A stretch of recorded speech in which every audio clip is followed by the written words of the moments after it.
Bonjour, bonsoir, bienvenue dans votre podcast géographique. Aujourd'hui, le cadre français, éléments historiques. C'est un épisode de géo-histoire que je vous livre là actuellement parce que je vais mélanger la géographie et l'histoire. On appelle ça aussi faire de la géographie historique.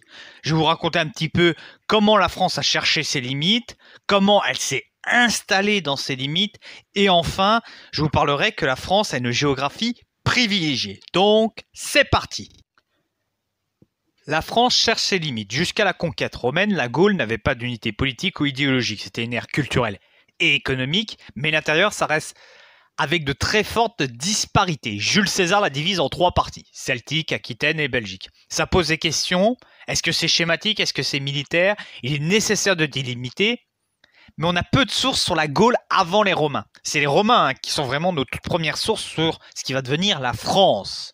Alors, les Gaulois se sont fixés sur un double isthme. C'est une zone de passage entre la mer et la terre, entre l'Atlantique et la Méditerranée, entre l'Europe rhénane et l'Europe ibérique, car il n'y a pas trop de montagnes et ça permet aussi le commerce de l'État. Aussi, à l'intérieur, il n'y a pas d'unité. 300 tribus à l'époque et 60 confédérations. César va utiliser ces tribus et ces confédérations pour former des départements à l'intérieur. Il va s'inspirer de l'organisation interne d'avant la colonisation.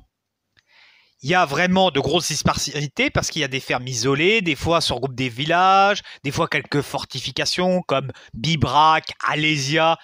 Mais il y a quasiment plus de traces de cette organisation. Et il existe un paradoxe entre cet imaginaire très teinté de monde gaulois, venu du roman national, nos ancêtres les Gaulois, et la réalité historique. Il ne reste pas grand-chose de gaulois dans nos langues ou dans nos cultures actuelles en France. L'empire de Charlemagne va jouer un grand rôle aussi. C'est pas une volonté française mais européenne qui dépasse les limites de la Gaule, basée sur l'Empire romain. On passe à une autre échelle de l'Europe. Et c'est pas la seule fois qu'il va y avoir des épisodes impériaux à l'échelle européenne, l'Empire Saint-Germanique de Charles Quint, Napoléon, Hitler, enfin voilà, ou même la Communauté économique européenne et l'Union européenne. Le traité de Verdun conclu en 843, les trois fils survivants de Louis le Pieux, fils de Charlemagne.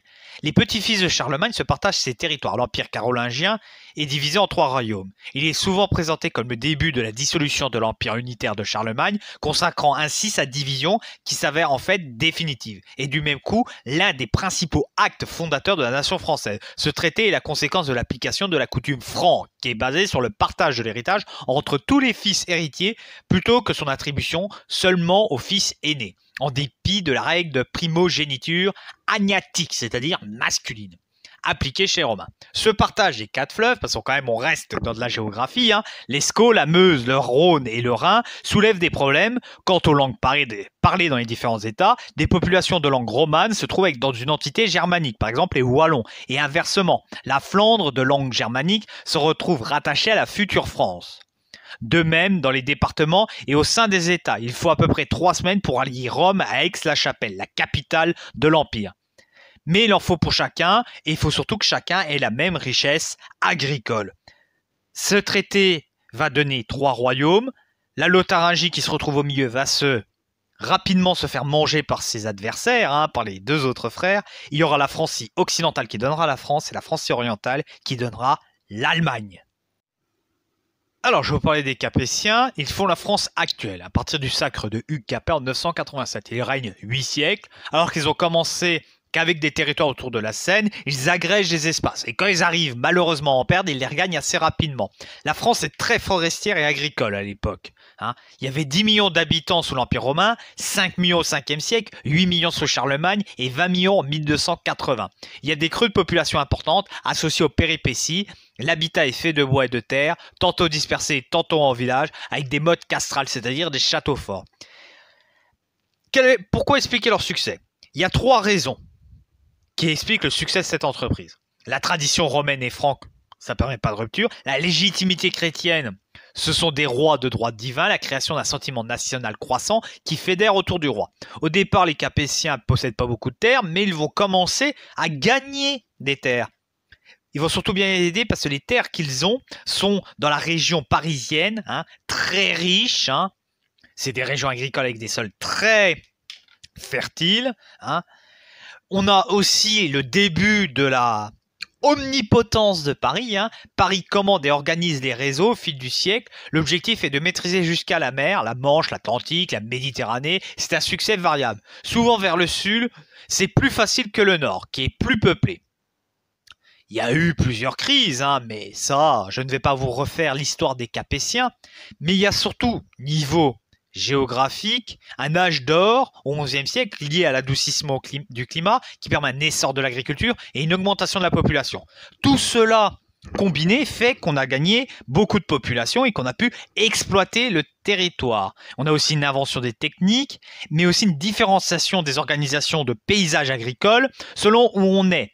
On a l'open field au nord-est avec une agriculture qui est intensive, un paysage agricole triennal avec des champs ouverts. En revanche, dans l'ouest, on a des bocages, des champs avec des enclos faits de talus visibles. Actuellement, ça existe encore, hein. Et ça structure l'habitat, ça structure la production, ça structure l'économie, hein. Voilà.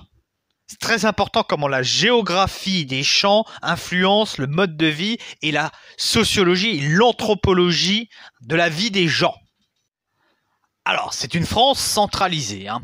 Centralisée, c'est le processus d'agglomération des activités, des populations, des décisions dans un même sens. Un système adapté par un État. Paris agglomère pas mal de choses. C'est la tête d'une administration unifiée et hiérarchisée. D'un point de vue géographique, ça s'inscrit de 3 manières différentes. Protéger les frontières, notamment à l'époque de Vauban où on mettait des fortifications. Centraliser la vie politique, hein. Tous décident à Paris ou à Versailles à l'époque de Louis XIV. Et mailler le territoire avec un réseau de routes, de chemins de fer. Par exemple, les trains, ça fait un réseau en étoile, hein, renforcé par la centralisation, hein. Et le TGV et les trains vont reprendre cela. Après, malgré les changements de régime, on n'a jamais touché à ça, hein. C'est toujours Paris qui est la tête, c'est toujours Paris qui décide. On a aussi les épisodes coloniaux. Bon, je ne vais pas vous refaire l'histoire du colonialisme, hein. Il y a eu 2 grands épisodes, hein, à l'époque moderne, du XVIe au XVIIIe siècle, avec des colonies aux Antilles, avec des colonies en Amérique, hein, dont la Nouvelle-France qu'on a malheureusement perdue, et un épisode à la fin du XIXe siècle avec l'Afrique et l'Asie. Moi, je vais plutôt m'intéresser aux conséquences. C'est les 2 conséquences. Déjà, on a des départements d'outre-mer. Voilà, et il y a plusieurs statuts. Il y a départements et régions d'outre-mer, les DROM, régis par l'article 73 de la Constitution. Ce statut concerne la Guadeloupe, la Martinique, la Guyane, la Réunion et Mayotte. Les lois et règlements applicables en métropole s'y appliquent de plein droit, même s'il y a des adaptations possibles. On a les collectivités d'outre-mer, les COM, régis par l'article 74. Ça concerne Saint-Pierre-et-Miquelon, Saint-Barthélemy, Saint-Martin, Wallis et Futuna, et la Polynésie française. Statut spécifique de chacune des collectivités d'outre-mer est fixé par des lois organiques qui précisent leurs compétences et les conditions d'adaptation par rapport à la métropole. Enfin, on a des statuts spécifiques pour la Nouvelle-Calédonie et les terres australes et arctiques françaises, ainsi que l'île Clipperton. Deuxième conséquence, on a beaucoup de petites îles, beaucoup de trucs comme ça. Ça nous permet d'avoir la deuxième plus grosse ZEE, zone économique exclusive. Et ça, c'est bon pour le business. Parce que comme on a la zone économique exclusive, tout autour de nos terres, c'est nous qui exploitons les ressources naturelles. Hein, ça permet quand même d'y gagner beaucoup, hein, plus de 10 millions de kilomètres. Hein. Les premiers sont les États-Unis, les troisièmes, c'est l'Australie. Bon, il y a des trucs pas top qui se sont passés avec notre ZEE. Concernant, par exemple, les essais nucléaires, où là, c'est un peu caca, mais ça nous permet quand même d'avoir une certaine richesse. En conclusion, la puissance de la France tout au long de son histoire est expliquée par sa géographie en grande partie. En effet, elle est au centre de l'hémisphère nord. Elle est située à l'extrémité de l'Europe occidentale, mais ce qui ne l'empêche pas d'être une zone de passage et de contact entre divers espaces hétéroclites. J'espère que cette vidéo vous a plu. Si elle vous a plu, vous pouvez liker, partager, faire de la pub pour la chaîne, ça ferait plaisir. Je vous souhaite une bonne fin de journée. Ciao!